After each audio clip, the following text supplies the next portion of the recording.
Hello, Frog Factory Club. I finally did it. We're here in my first YouTube video. For a very long time, I really didn't know what to do for a YouTube channel, but then I realized you guys like my vertical videos. If I flip them horizontal, what's the difference? So I wanted to sit down with you guys and show off the fruit frogs. The reception of this collection has been amazing. I actually cannot believe how many people have watched the kiln opening for these guys. I've never had a video do this good before. It has 15 million views in like 2 days. What? That's crazy. That's actually crazy. Thank you. So without further ado, let's get into the fruit frogs. We absolutely have to start with the dragon fruit frog. A lot of people love this one, and I feel like I've barely talked about her. Pink and green are one of my favorite color combos, plus the combination of the little seed details. I think she's one of my favorite frogs I've ever made, but do not hold me accountable to that because I kind of say that every collection about every frog that I ever make. The running joke is that a parent should not pick their favorites amongst their children. Check her out. I am so excited to show this one to you guys. I couldn't get that like highlighter magenta color, but I think the frogs being inspired by fruit and coming out in their own way is totally fine. So I'm happy with her pink. Let me show you my test tiles. So the main problem I had was a lot of these underglazes are not designed to go as hot as I fire my pottery, which is cone 6. These are made more for low fire pieces, which is cone 04 to 06. But I just acquired a bunch of new underglazes and I needed to test them out to see which pink was the best. And we had a very clear winner. Bum-ba-da-ba. Amico Velvet Blush. Look how beautiful that pink is. But if we compare the two, you can see that this one is more of a light pink tone. So I actually ended up mixing in red and violet to make it a little hotter. Here is the Amico Velvet Blush and the violet and red that I mixed into it. And these three things together made our beautiful, cute little dragon fruit frog. Painting the seeds on the bottom of this dragon fruit frog actually took a really long time, but when the results look this good, it's okay. Sometimes you have to spend extra time on your work for your vision to be fulfilled. And this frog actually already has a new home with Susan, who I cannot believe this, already has 13 frogs if I counted correctly. So this will be the 14th. Hopefully the curse of the number 15 doesn't return. Does anybody remember Quince and number 15? I'm so excited to pack them up and get them in their new homes because I want to see these fruit frogs living their best life. This cutie is Orangela. I love punny frog names. You guys are gonna get to know that very quickly. I love puns. I'm a punny guy. So here is Orangela, and she has her produce sticker that says KYCFFC. That is Calliope Yvonne Ceramics Frog Factory Club, which is here. We're in the Frog Factory Club.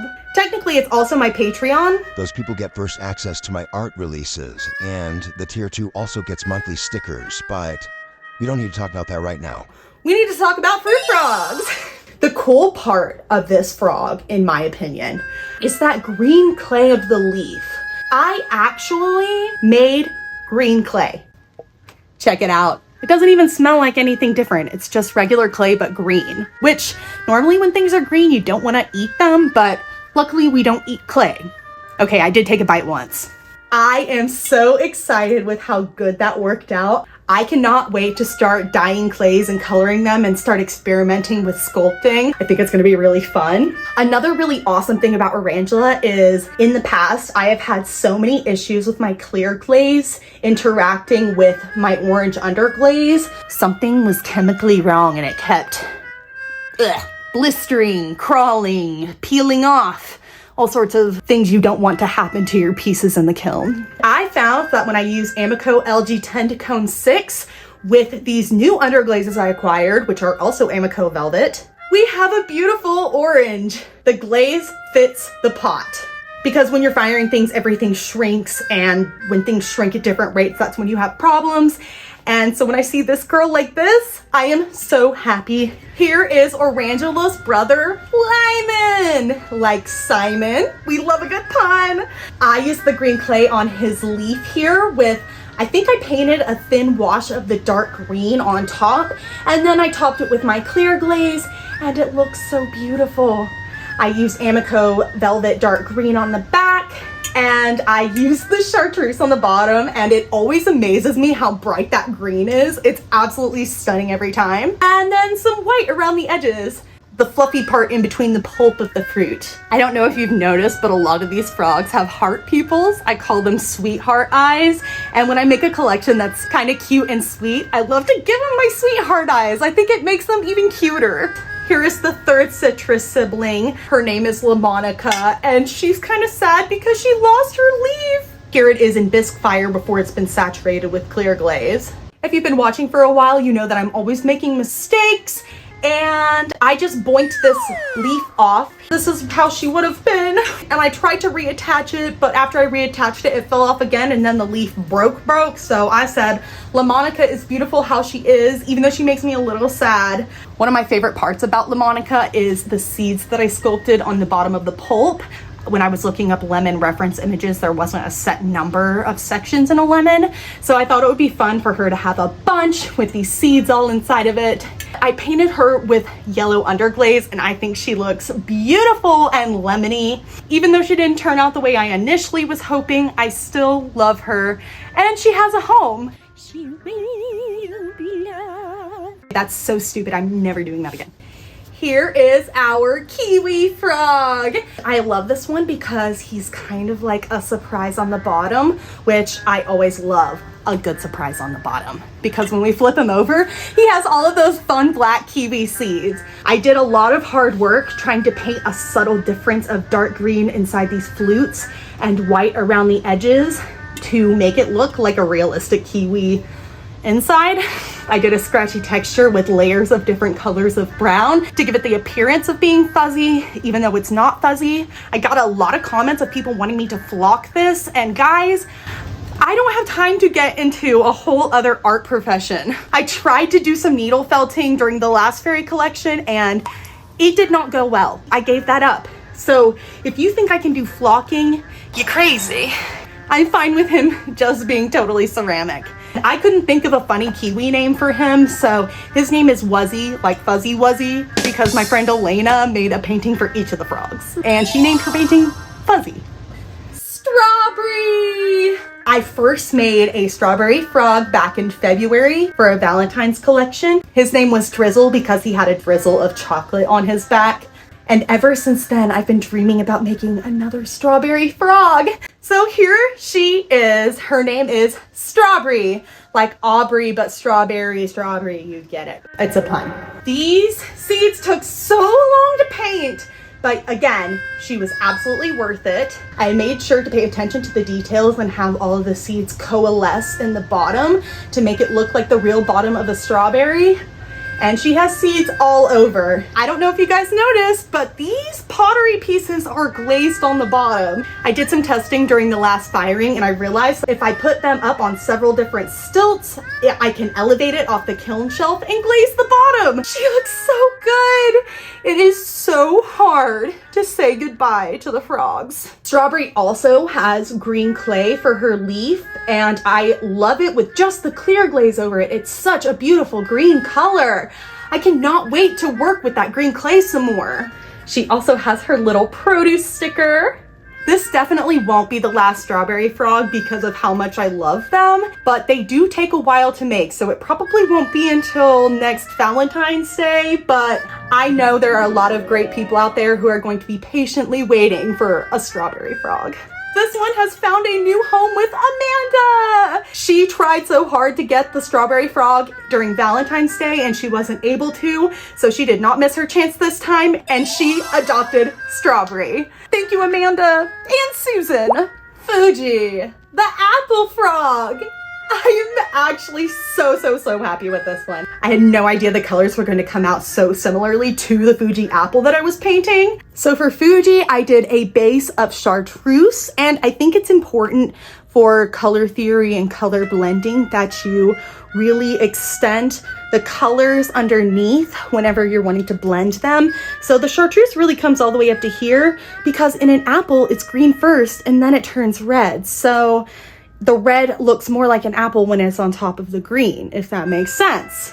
This one did not have green clay for the leaf, but I did paint a beautiful leaf with a stem, and look at that chartreuse patch that leads out to the red. I am so happy with this. I used Amico Velvet's medium red, bright red, cinnamon, chartreuse, and dark green. I would have to say that apples are my favorite fruit. I eat an apple almost every day and I love them so much. I used to love Fuji apples the most, but I actually think that my favorite is now the Honeycrisp. It's always crunchy and delicious and sweet. But I've been trying new ones, Macintosh, Mutsu, Jonah Gold. I dove back into Granny Smith because I used to eat those all the time as a kid. Hold on. Should I just start an apple review? Are there any other apple fans out there who are just as passionate about their apples as I am? They have to be the right texture, or else they're not very good. Here is Melonie! This funny name was actually pretty straightforward, so I had to seize the opportunity. I just thought it was way too cute. This is the frog that I burnished to a super, super shiny finish. And unfortunately, during the bisque firing, the painting, and the glaze firing, that burnished surface disappeared. But it is nice and smooth, and it feels just like a watermelon. Like if a watermelon was glass. So not like a watermelon, like a ceramic sculpture, but it's smooth. This one had big seeds and I am obsessed with her. If you cut a watermelon hot dog style, I feel like this is kind of what the seeds look like. They are in an ovular shape. I painted on white on top of the red because watermelons have that like spongy, dryish texture. So I decided to sponge some white on there. I was really scared for some reason to paint the watermelon rind, but I actually am super happy with her. Anything with that bright red from Amico immediately checks out as one of my favorite frogs. And last but certainly not least, Bananabel and Bananthony. The banana twins. If you're curious why there are two bananas, it's actually a long story and I'm gonna try and make it really short for you. So my initial idea was to make a banana frog this way, peeled from the back so it looks like she has a little tutu skirt situation. And I really love the idea of giving her a snooty little banana peel nose. Both of the bananas are wearing a peel, kind of like a jacket. This bottom part is like the inside of a banana. This was my first inclination, but a lot of people commented and said, that is not how I expected you to peel a banana. I thought it was gonna be peeled from the face down. And my first thought was to cut all these peels off and remake her the other way. But then I thought, don't waste that work. People are going to love her this way too. This was your first inclination. So then I made Bananthony. And here he is. I did make him look a little more rotten than Bananabel. I gave him a lot more brown tones throughout the peel to kind of make him look bruised. But I actually really love him. I'm still happier with my first inclination with Bananabel, but I can see why people thought it was going to be peeled this way. He's wearing a banana jacket and it's peeled right at the front, kind of like that George Washington pool thing when we would flip our hair back. Even though I really do not like bananas and I never eat them unless they're blended up into a smoothie, I think I actually nailed it with this banana texture. For a first try, that looks like a banana to me. I made sure to give all different tones. This one has a more greenish tone on the inside of the peel. This is more of like that light yellow color that bananas are. And he has his produce sticker. The Calliope Von Ceramics Frog Factory Club. Actually, all of the fruits have the Calliope Von Ceramics Frog Factory Club produce sticker. Dang, that's a mouthful. It's easier to abbreviate, right? Imagine me trying to like fully write all that out with a tiny little paintbrush.